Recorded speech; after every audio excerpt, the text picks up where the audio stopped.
তারপর তারপর বিজয়া দশমীর দিন আমাকে ঠাকুরের কাছে নিয়ে এসেছিল। এটা আমার কত বড় সম্মান, একজন নারী হয়ে আরেকজন নারীকে এতখানি সম্মান কেউ কখনো আমাকে দেয়নি। এটা আমার কত বড় অহংকার। আজ আমি এই বিন্দুবাসিনী দেবী মায়ের সামনে বলছি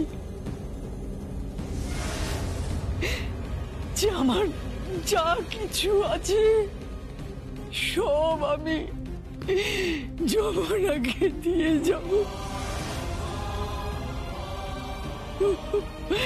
সব আমি যমুনাকে দিয়ে যাব,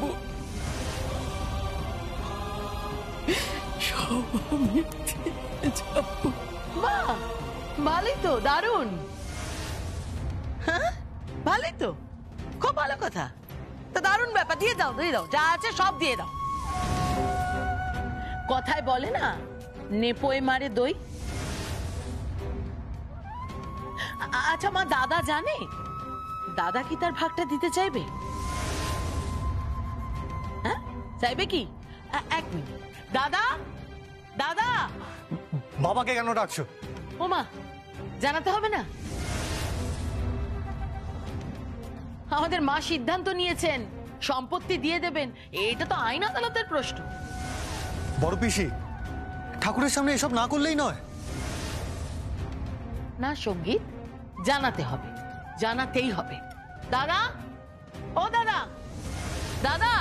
কি হয়েছে? কি ডাকছিস কেন? দাদা, বিন্দুবাসিনী দেবী স্বয়ং মায়ের সামনে আজকে ঘোষণা করলেন যে উনার যা কিছু আছে, মানে সমস্ত সম্পত্তি উনি যমুনার নামে লিখে দেবেন।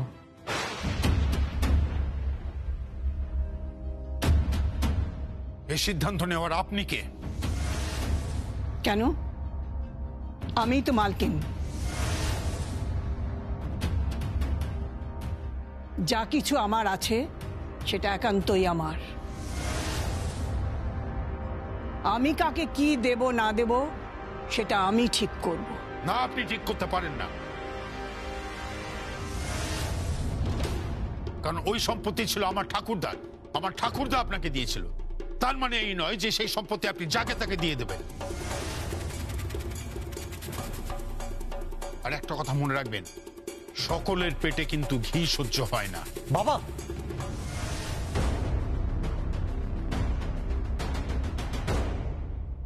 বাবা, যমুনা তোমার পুত্রবধূ, ওকে সম্মান দিয়ে কথা বলো। অ্যাটলিস্ট মা দুর্গার সামনে ওকে সম্মান দাও।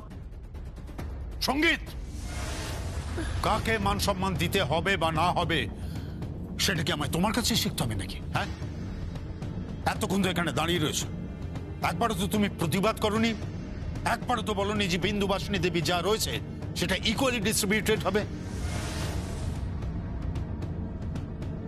কেন একজন পাবে? কেন একা যমুনা পাবে? সবাই পাবে।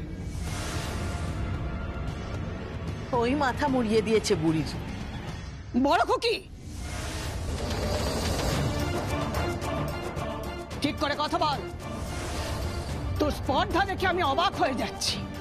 ভুলে যাস না আমি এই বাড়ির বয়োজ্যেষ্ঠা। বুঝতে পেরেছিস? আমি বিন্দুবাসিনী দেবী, আমি সবার গুরুজন। ঠিক করে কথা বল আমার সঙ্গে। ঠিক করে তো কথা বলছি আমি, একদম ঠিক করে কথা বলছি। অষ্টমীর দিন সকালবেলা ঠাকুরের সামনে তুমি হঠাৎ করে সম্পত্তির ভাগ বাটোয়ারা শুরু করে দিলে কেন মা? কেন? আসলে তুমি না খুব চালাক, খুব চালাক। কি বলছো তুমি বড় পিসি? কাকে কি বলছো? একটু পরে অষ্টমীর পুজো শুরু হবে আর তুমি পুজোর সময় ঠাকুর দালানে দাঁড়িয়ে বাড়ির মালকিনকে চালাক বলছো? হ্যাঁ হ্যাঁ বলছি, হ্যাঁ বলছি। তার কারণ জানিস? কারণ তুইও তোর ভাগটা পাবি না।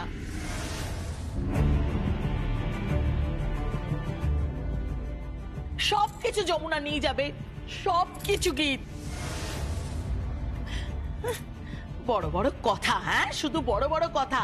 আমি ঢাকি হয়ে এই বাড়িতে আসবো, ঢাকি সেজেই থাকবো যতক্ষণ না নিজের পায়ে দাঁড়াতে পারছি। এতই যদি ক্ষমতা থাকে তাহলে দেখাক ঠাকুরের সামনে, ঠাকুরের পা ছুঁয়ে প্রতিজ্ঞা করুক যে এই বাড়ি থেকে একটা কানা করিও নেবে না। পারবে? পারবে বলতে সকলের সামনে? পারবে না। ও শিয়ানা মেয়ে, হ্যাঁ ও 7 শিয়ানার 1 শিয়ানা। কেউ ওকে চিনুক না চিনুক, আমি চিনি ওকে। ও মহা ছকবাজ মেয়ে। বড় পিসি এইভাবে বলছেন কেন? সখী খুব ভালো মেয়ে। এই দাঁড়া। তুমি না এই বাড়িতে এসেছো, তুমি এই বাড়ির জামাই। তুমি খাওয়া দাওয়া করো, এনজয় করো, সবকিছু। জামাইয়ের মতো থাকো। এই পারিবারিক সমস্ত ব্যাপারে না একদম ইনভলভ হয়েও না। অবশ্যই ইনভলভ হবে। ও কেন ইনভলভ হবে না?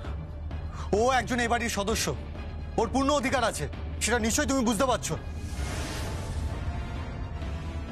না সঙ্গীত, কথায় বলে জন জামাই ভাগনা, কেউ হয় না আপনা।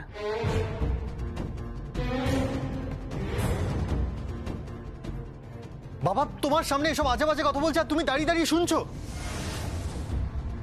রাগিনী, বেদের সঙ্গে এভাবে কথা বলবে না, বেদকে অসম্মান করবে না। ও আমার ছেলের মতো। আর বিন্দুবাসিনী দেবী, আপনি কিন্তু ডিসিশন নিতে পারেন না যে আপনি কাকে কি দেবেন। কারণ মনে রাখবেন যে দেশে আইন আছে, আইন, আর সেটা আপনাকে মানতে হবে। আমি তো আইনকে অসম্মান করিনি। আমি সেই মেয়েকেই সবকিছু দিয়ে যাব যে অন্য আরেকজন মেয়েকে সম্মান দিতে পারে।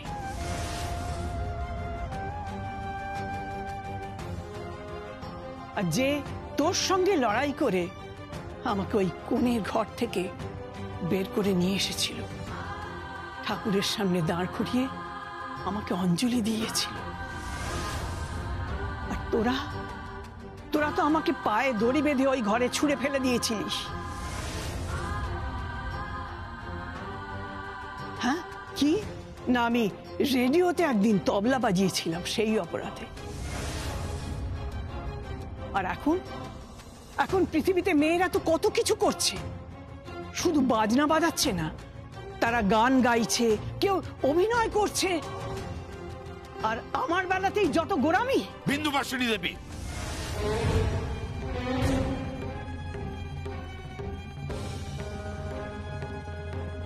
আর নয়, অনেক হয়ে গেছে, এবার চুপ করুন। আর সঙ্গীত, তোমার স্ত্রীকে বলে দেবে যদি ক্ষমতা থাকে নিজের পায়ে দাঁড়াক। বিন্দুবাসিনী দেবীর পয়সার ভাগ নিয়ে যেন ফুটানি না করে। বাবা প্লিজ তুমি এটা করো না, এটা বলা যায় না এভাবে। বলা যায়, আমি বলবো। ভাইয়া কি বলছো তুমি? হ্যাঁ বেদ, আমি বলবো, 100 বার বলবো, যমুনা কোনো ভাগ নেবে না।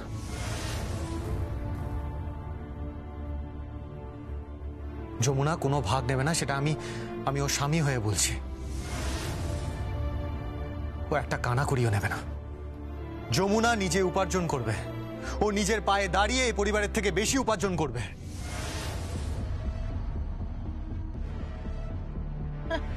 এই থাম সঙ্গীত, থাম। কি বলছিস তুই? হ্যাঁ কি বলছিস? তোর মাথা ঠিক আছে তো? 2 টাকার মুরদ নেই, আবার বড় বড় কথা।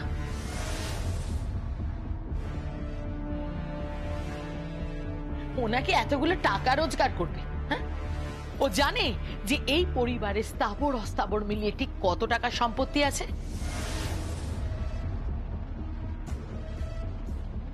কি করে জানবে বড় পিসমণি? যমুনা তো জানবে না। অবশ্য সঙ্গীতের জানা উচিত। যমুনা তো সারা বছর ঢাক বাজিয়ে উপার্জন করে ওই 20 থেকে 25,000 টাকা।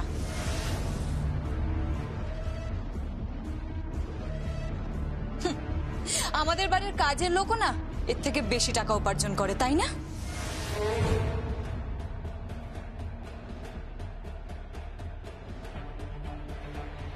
তোমার স্পর্ধা দেখে আমি অবাক হয়ে যাচ্ছি। একটা বাইরের মেয়ে হয়ে হতে পারে, তবে বাড়ির সব কাজ আমিই করছি। ওই যমুনা কি করছে? শুধু তো পাত্রপক্ষ সামনে ডিউটি করছে, কিন্তু আমি বাড়ির সমস্ত কাজ করছি। চলি, আমাকে আবার ভোগের আয়োজন করতে হবে। আরজা, তুমি আর কখন ভোগের আয়োজন করবে?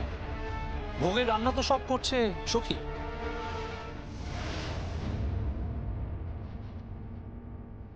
কখনো ঢাকি, কখনো রাধুনি, কখনো স্ত্রী, কখনো মেয়ে, কখনো ভগিনী।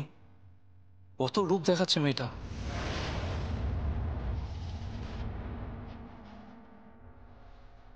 আর আপনারা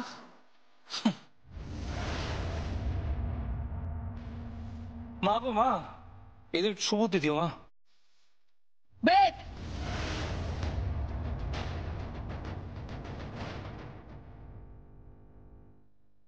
মাফ করবেন, আপনি ভুলে যাবেন না আমি কিন্তু কোনো হাগরের ছেলে নই। আমার নাম বেদ সেন, 6টা কোম্পানির এমডি আমি, আর এবারই জামাইও। আর একটাও কথা যদি আপনি এভাবে বলেন তাহলে আমি কিন্তু এখান থেকে চলে যেতে বাধ্য হব।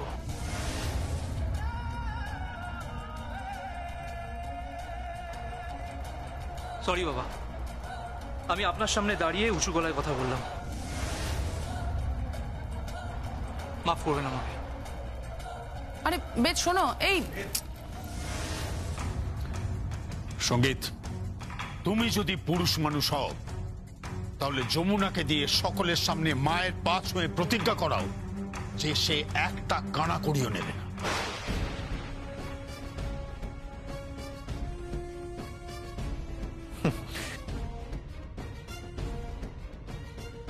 নেবে না বাবা, ও নেবে না। আমি তোমাকে কথা দিচ্ছি, যমুনা সেটাই করবে যেটা আমি ওকে বলবো।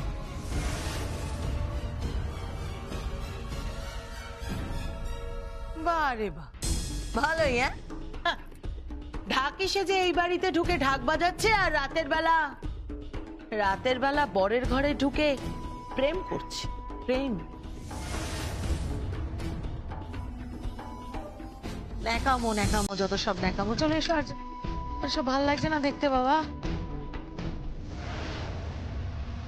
ছি ছি ছি ছি, জগৎ পাল্টাচ্ছে, সময় পাল্টাচ্ছে, কিন্তু মানুষের উচিত মনটা সেটা আর পাল্টাচ্ছে না। মাগো, তুমি ওদের ক্ষমা করে দিও না, ক্ষমা করে দিও।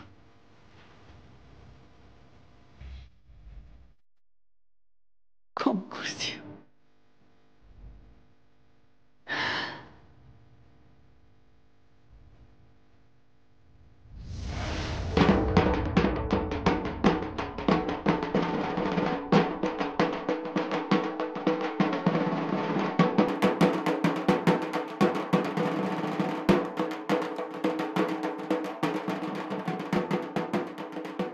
মা, মা গো মা, মা মা দুর্গে দুর্গতি নাশিনী। মা, আজ অষ্টমী পুজো, আজকের দিনে তোমার কাছে আমি প্রার্থনা করছি মা, আমি যেন কৃষ্ণাকে আমার জীবন সঙ্গিনী রূপে আমার পাশে পাই। মা গো, তুমি তো জানো মা, আমি চোখ বুঝলেই শুধু কৃষ্ণার মুখটা দেখতে পাই। আহা, সেই ঢলো ঢলো মুখটা, কি আর তোমাকে বলবো মা। আমি একের পর এক কেস খাচ্ছি, আমি মারও তো খাচ্ছি মা, আবার হাজত বাসও করছি মা। তবে মা, আমি কিন্তু তোমাকে বলে রাখলাম মা, আমি কৃষ্ণাকে নেবই নেব, কেউ আমাকে আটকাতে পারবে না, কেউ।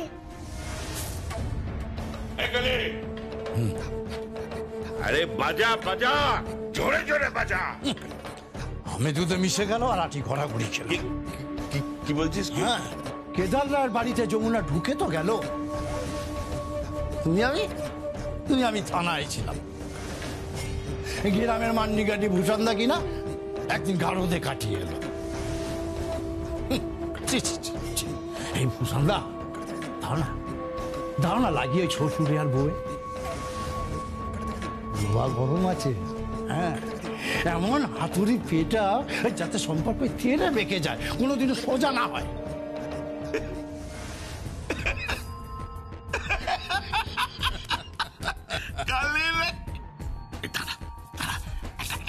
ফোন করে ফোন করে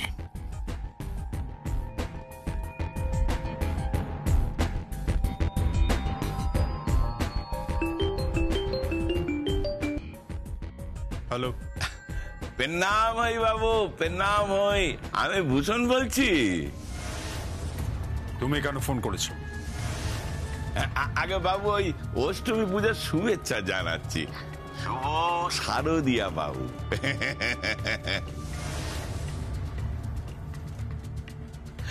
বাবু আপনারা হলেন মাই বাপ, মানে আপনাদের দয়ায় তো আমি এইখানে টিকে আছি বাবু। এই আপনি এখানে কত বড় জমি নিয়েছেন, কত বড় কোম্পানি করছে। বাবু বাবু বাবু আমি আপনাকে কথা দিচ্ছি, আমি ভূষণ বলছি, আমি ভূষণ। আমি সব সময় কিন্তু আপনার সঙ্গে আছি, আপনার পাশাপাশি আছে। বাবু একটা কষ্ট হয় কি ভেবে জানেন তো বাবু, ওই যমুনার জমিটা কিছুতেই আপনি দখল নিতে পারলেন না।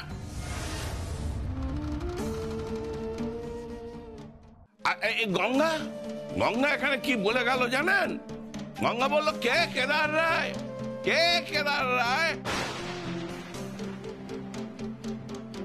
কেদার রায় কতটুকু ক্ষমতা আছে যে আমার জমির দখল নেবে? আরে বেশি বাড়াবাড়ি করলে জমির কাছে আমি ঘেঁষতে দেব না। ভাবুন গঙ্গা। কি বলছো কি তুমি? আর কি বলছি বাবু, আর কি বলছি, মানে বলছিলাম এই গঙ্গা এখন আপনার বাড়িতে পুজোয় গিয়ে সে কিনা মা দুর্গার সামনে ঢাক পেটাচ্ছে। ওই পাশে আছে যমুনা, কৃষ্ণা। বাবু আপনার খুব উদার মন, আপনি ওদের ক্ষমা করে দিচ্ছেন। না না, জমিদার মশাই যারা হয় না তাদের মনটা এমনই হয় বাবু। বাবু সাপকে কখনো ক্ষমা করবেন না বাবু। আপনি ভুলে যাবেন না গঙ্গা আপনার প্রজা। এখন সে এই অঞ্চলে বড় নেতা হয়েছে, বড় নেতা। ফিরে এসে বাবু আপনি কি দেখবেন, হয়তো হয়তো দেখা গেল এই গঙ্গা আপনার কোম্পানি আর করতে দিল না, কাজ বন্ধ হয়ে গেল। এটা আমি বলে রাখলাম বাবু, এর সম্ভাবনা আছে। আচ্ছা আগে বাবু আজকে আর বিরক্ত করবো না আপনাকে, আজকে আমি ফোন রাখছি। তবে হ্যাঁ, দশমীর দিন কিন্তু আবার আপনাকে আমি ফোন করবো। পেন নাম নেবেন বাবু, পেন নাম নেবেন।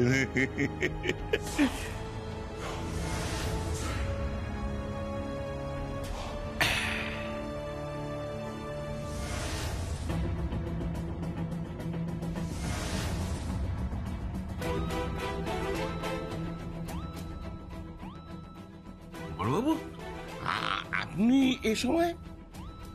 শুনলাম এই অঞ্চলের লোককে নাকি তাতাচ্ছেন, জনতাকে উত্তেজিত করছেন, কেদারাই ফ্যাক্টরি বন্ধ করতে চাইছেন। কি বলছেন? আমার মতন একজন সদাশয় ব্যক্তি, মানে তাকে আপনি এইভাবে বলছেন? আপনি কতটা সদয় সেটা আমি খুব ভালো করেই জানি। শুনুন, এই অঞ্চলে কোনো অশান্তি উত্তেজনা ছড়াবেন না।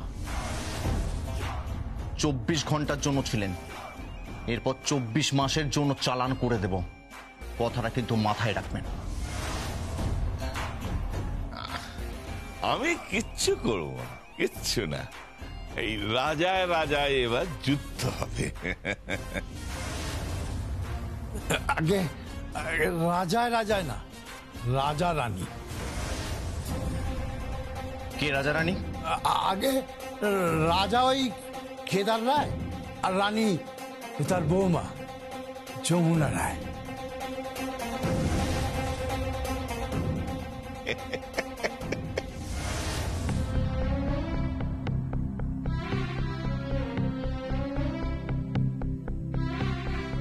কি ভাবছো দাদা?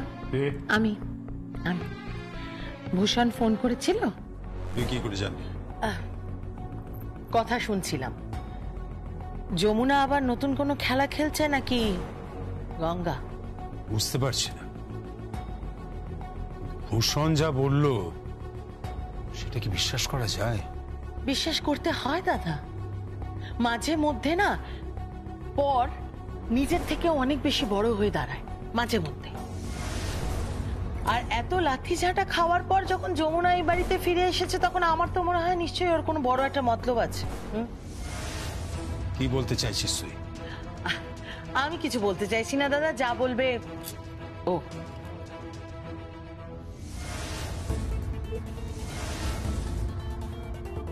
আচ্ছা, গ্রামের পুলিশ অফিসার আমার বাবার খুব কাছের। উনিই আমাকে জানালেন যে গ্রামে উত্তেজনা ছড়ানো হচ্ছে ফ্যাক্টরি নিয়ে। কে ছড়াচ্ছে? খেয়ে আবার ছড়াবে? ওখানকার লোকাল লোকেদের তাতিয়ে এখন সে এই বাড়িতে আশ্রয় নিয়েছে। এরপর দেখুন না ওই যমুনা আর কত নাটক করবে। আপনার জমিও নেবে আর ওই বিন্দুবাসিনী দেবীর সম্পত্তিও নেবে। আর যা, তুমি যদি এটা প্রমাণ করতে পারো তাহলে কি? তুমি যা চাইবে আমি তাই দেব। যদি আমি সঙ্গীতকে চাই?